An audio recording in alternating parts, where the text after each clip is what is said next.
republic for which it stands, one nation, under God, indivisible, with liberty and justice for all.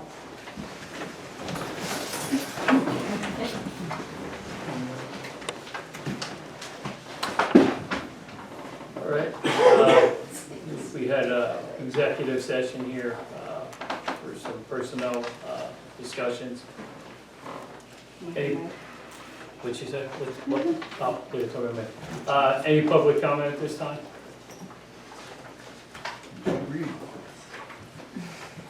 How are you today? It's good to meet you, Lisa. Nice to see you. After our last meeting on the 23rd, I guess it was, in church, somebody asked why this administration keeps rehashing history and bringing up history. And like in the township over the past 5-6 years. And there's a simple answer for that. It's that those who don't know history are doomed to repeat it. You know, we have an election coming up in like 3 weeks or so. We really don't know a whole lot from some of the candidates. Obviously, Mr. Crawford is on the board, so his record speaks for itself. But Steve O'Neill, I thought he might be here tonight if he's not here. He's not, so that's kind of a shame. But we don't know what his platform is. But the problem is Bill, you're a Republican, right? And you are a military veteran, correct? Correct. 8 years service. Were you afforded the opportunity to run on the official Republican platform? I was blocked from the MCRC ticket. You were blocked in the primary. Yeah, but anybody could put their name on the ballot in the primary as long as you can petition. Right, but as a Republican, you were blocked from the official party ticket in this township at the local level. That's how you said it, yeah. Right, and other people said the same thing. You know, so we have history here. Steve O'Neill wasn't a military serviceman. He didn't serve his country in that manner. I do thank you for your service, but and I thank everybody who served this country. But our politics in a one-party town such as Upper Frederick is being controlled by the MCRC, not by, you know, us people in this room.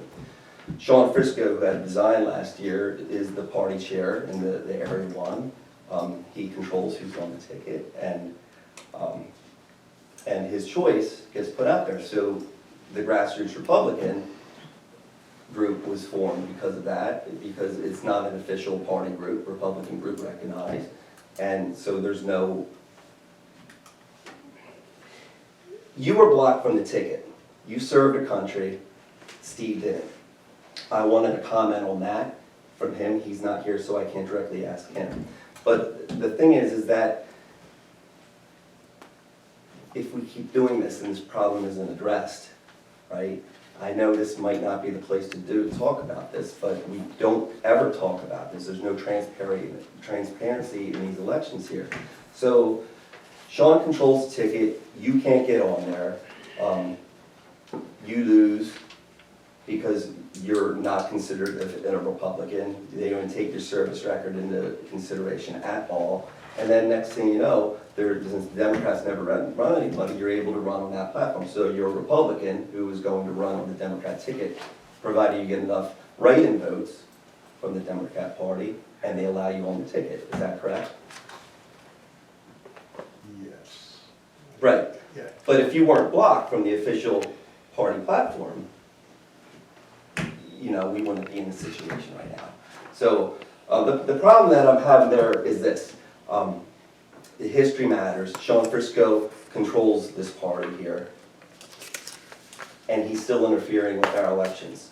Nobody asks Steve O'Neill what he thinks about the August 2023 scenario with Ivy Ridge sewer plant, where they failed to call the insurance company, costing the township $60,000. The history matters because some of the old guard Republicans want to rewrite the history and blame it on you, instead of laying the blame where it's supposed to be. And I think it needs to be given voice. I think the same person, Sean Frisco, he took Ron DeFrancisco and he had him appointed in an executive session to be a supervisor. So he had a decision-making and, role in that $60,000 loss in the township. Dave Hansen over here, says that he doesn't care about any of that. I do, and I think everybody in the township should care about it, considering you were blocked from the ticket. The person who blocked you from the ticket installed Ron DeFrancisco, who made a lot of important votes for developers while they were all collecting money from the same developers. And I hate to go here, but at the same time, Rick Buckman and his 1-2-4 action pack is funneling money into the same organization that's blocking military veterans like you to get on the Republican ticket here.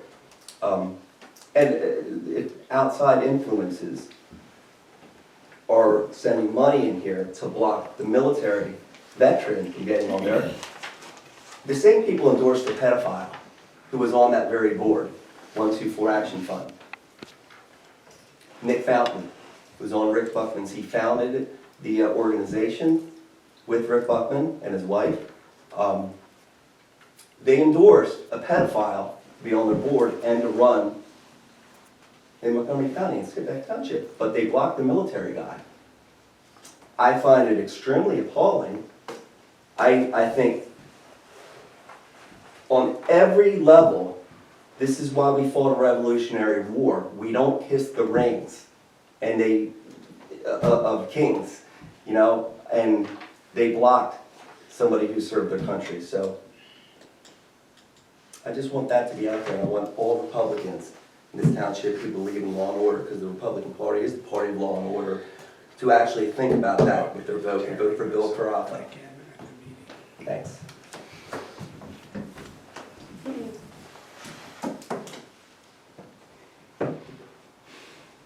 Any other public comment? Good. Approval of the October 1st, 2025 meeting minutes. I make a motion to approve the minutes from October 1st. A second. Those in favor? Aye. All right, the treasurer's report for this month. Ms. Linda, our treasurer, did issue a report near the end of today. For those in the audience, we're 75% through this calendar year, 9 out of 12 months. Currently, our current real estate collections are at 100.7% year to date. It's a little bit ahead of where we were last year, just under $3,000 ahead. And our expenditures paid so far this year are at 63.44%, slightly under budget so far this year. For the bills list this month, bills list is going to be shorter because of the lateness of last month's meeting. The total of the bills for this month is $65,922.28. I ask for a motion to approve the bills list. I make a motion to approve the bills list in the amount of $65,922.28. Do I have a second? I second. All in favor? Aye. Aye.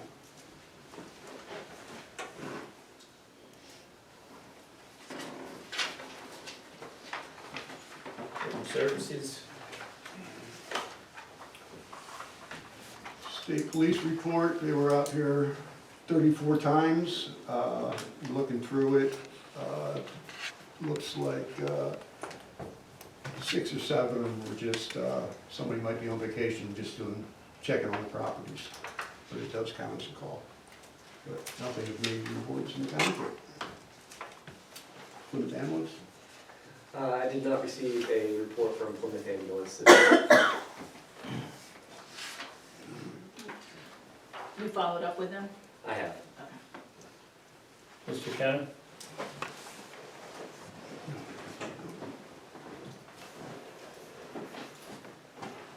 I have the fire company report for September. Looks like we were on 14 calls, we were out 5 hours and 18 minutes volunteering. And then we have a yearly total of 139 calls so far this year, at over 65 hours volunteering. Right now, we just completed a CPR class at the firehouse. Everybody passed. We're moving on to first aid and advanced medical support as we go to these accidents and everything, and it seems to be working out pretty good. Right now we have 3 EMTs with our firehouse. They're running all these calls with us when we go out. Very busy month. On 10/8, which was today, we visited the New Hanover Child Care, did a little presentation for the kids and everything. Tomorrow we go to New Hanover Elementary with the fire company, all the fire trucks and everything. We put a presentation on for all the, I think it's 1 through 3 grades at the school. And then we turn around and that night we go over to help New Hanover at their firehouse with their fire prevention program, an open house. And then on 10/11, we go to the Girl Scout camp for fire prevention. They have a bonfire. We're going over to assist them with that. And then on 10/11, we're also we're down at Green Lane Park. We're helping them to park cars at the haunted hayride, try to keep it orderly down there. It'd be great if anybody was around to go participate. And then on Saturday, I believe it's Saturday or Sunday, 10/26, we go to Upper Perk. We were involved in our community parade, which goes from Red Hill all the way up the other end of the upper side there. And then on 10/26, the same night, we're over here across the street at St. Luke's for the trunk or treat. And just want to say we celebrated Jerry McMahon, 60 years of service to this township. He was a fire chief here at one time. He was a firefighter. He also was a supervisor. We went down to his house with a cake and ice cream. We went there and had a big celebration with him and his family. Presented him with some gifts and everything. You know, he was very thankful. And the only thing I would like to do personally, I thought the Parks and Recs did a great job with Community Day. That's it. Thank you.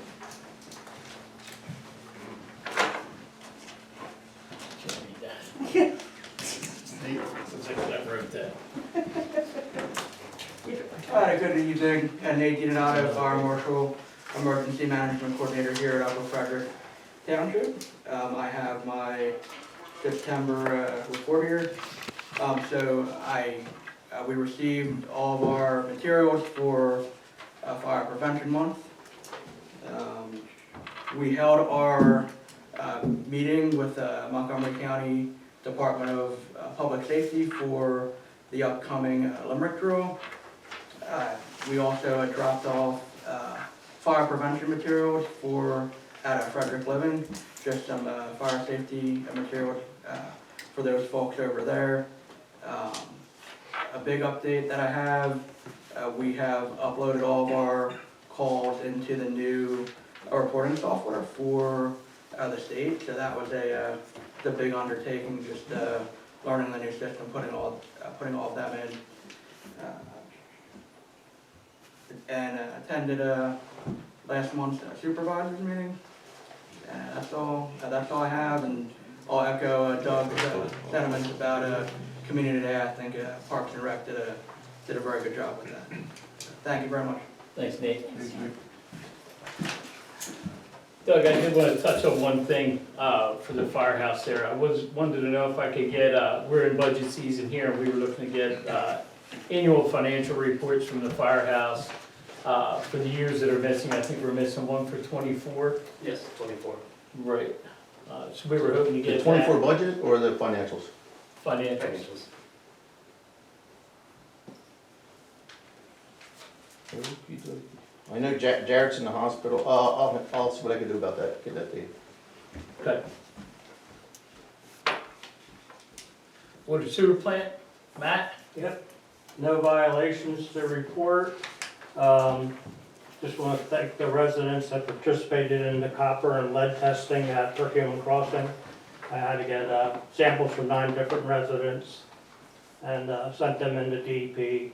Got one result back, I didn't get the rest yet, but they come back, all they do is give you numbers, so I'm trying to get what parameters, so I can tell the residents what to be concerned about, if they need to be concerned. You know, just so they just don't have numbers, you know. Yeah, And then I met with the health department at the plants. Basically, it's for the mosquito prevention. okay. Ivy was good at Perka, there's some things we have to do. There's still water that needs to be aerated or moved somehow, so we don't have mosquitoes. But we don't have to worry about that till spring, so we have till then to correct those things. Okay.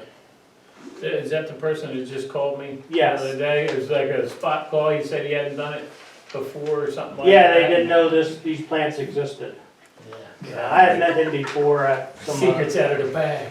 Huh? Now the secret's out of the bag. Yeah, All right, we're good, we have no problems, it's even Yeah. better. Civil engineers report, Norm? Can Oh, sorry, go ahead. Public Works. The testing at Perk Crossing, the Yes. 6 rand, like what initiated that? Like, is that something you have to do or? I think it's every 5 years that DEP requires it, and then they pick the residents. So it's part of a program that is done at the state level as a requirement for federal law right now. As a result of the Flint, Michigan issue with their drinking water, there was a national law passed that required everyone to test for their pipe systems for water service. For instance, this year, we're actually in the process of filing our master report for all of the service points in the township that have water service. So it's all 330 residents in Perk Crossing. One thing to note, though, is that project was started and completed after 1991. In 1991, here in the state of Pennsylvania, they passed a law that made it illegal to use any lead in the service systems. Additionally, all the service systems that we do have are K-copper and don't have any lead in them as well. But it's part of a reporting requirement that is done to satisfy a federal reporting requirement to basically take an inventory of every water service point in the United States across all municipalities. Thank you, Aaron. But all the 9 that I went to, they all participated and didn't have problems. So just, I don't know if you can put on their website or anything, that thank you, for cooperating. Now I'll reach out to the new property management. Okay. Real nice. Public Works. Public Works, sorry, can't get to you yet, Norm, I'm sorry. You've got Public Works in front of you. All right, Public Works spent the past month finishing up their last road mowing of the year. They also did some patching work as well. They also put in a lot of work getting Community Day ready. They're the ones who put up all the tents, got all the tables, and coordinated a lot of that kind of stuff for Community Day. They did an excellent job. I'd like to thank them for their work on Community Day.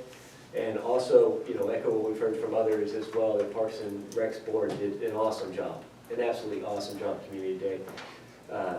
Great weather, great friendly environment. I really thought it was a great day. You're up, Norm. Don't be nervous now. Okay, here we go. Okay, Eltel's updated the engineer's report for the month of October, sent that on to the township. Hopefully you've got a copy of that. I can answer any questions you might have. A couple of things worth noting, they're not specifically agenda items on the township agenda. The Dix Minor subdivision, we're working with the applicant, just a couple of really minor things before we can, they can get the plan sets printed out and start to get signatures, so that could be recorded. That was a pretty simple, straightforward project. The Three Dog project, right here on 73, they kind of have the site, a lot of the site improvements are done, and they've actually started with the construction on one of the buildings. I think footings are in, that kind of thing. So, we can kind of back off the level of effort that we need to do from an inspection standpoint. Not in a building, they'll still need to do their inspections, but, and then lastly, the woodchuck raccoon project was supposed to start this morning, but because of the rain we got last night, and it's generally a wet area, we didn't want to, hog it up. So they're going to be starting tomorrow morning. They'll get equipment out there, probably drop something off today, and we should get started. And that's probably a week and a half project, week and a half. So hopefully by the end of next week, weather being cooperative, that project should be done. Perfect. Planning Commission, Bob, you here? Buck? I'm here. We're working with the county, Tim Konecki, and we're working on like the general legislation, things such as the, like, home-based businesses and how they relate to accessory structures and things like that. And we're also working at correcting zoning issues that we missed. All right, perfect. Anything from the Central Perkiomen Valley Regional Planning Commission? Bob, give you an update on that for us, Buck? No, I haven't talked to them. Bill, you hear anything about that? And most likely just going forward with the American 250.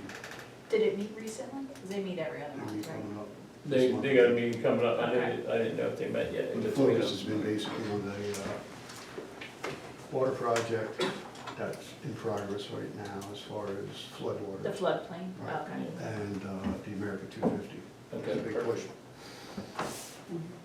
Ms. Kate, you wanna do Parks and Rec? Sure. Just a big thank you to everyone for your support of Community Day. A big hit of the day was the robotic dog brought by the Sheriff's Department Bob unit. We also sampled some delicious baked goods in our first bake-off contest. And congratulations to the winners. First place lived up to its name. It went to Auntie Vanessa's Delicious Apple Pie Bars. Second place was the Peach Crumb Bar, and third place was the Pumpkin Bar. We had over 13 entries, and we really appreciate everybody's participation in that.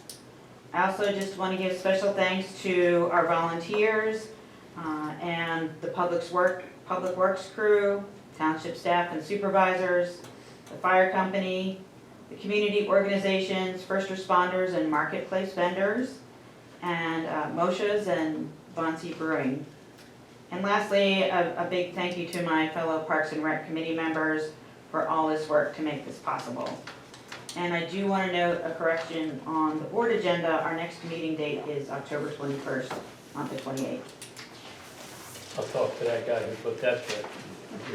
And I'd say for your first time running the show for Parks and Rec, you did a fabulous job yourself.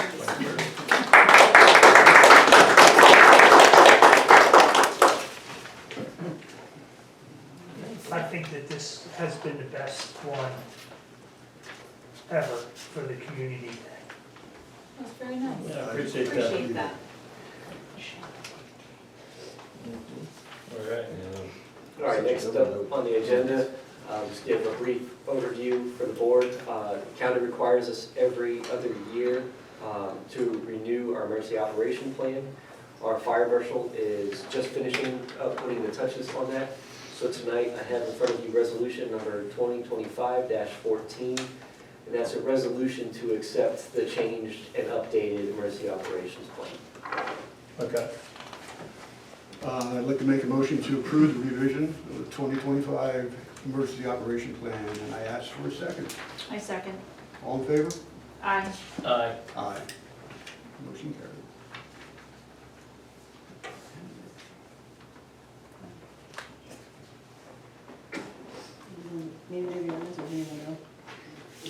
Okay, so there's 3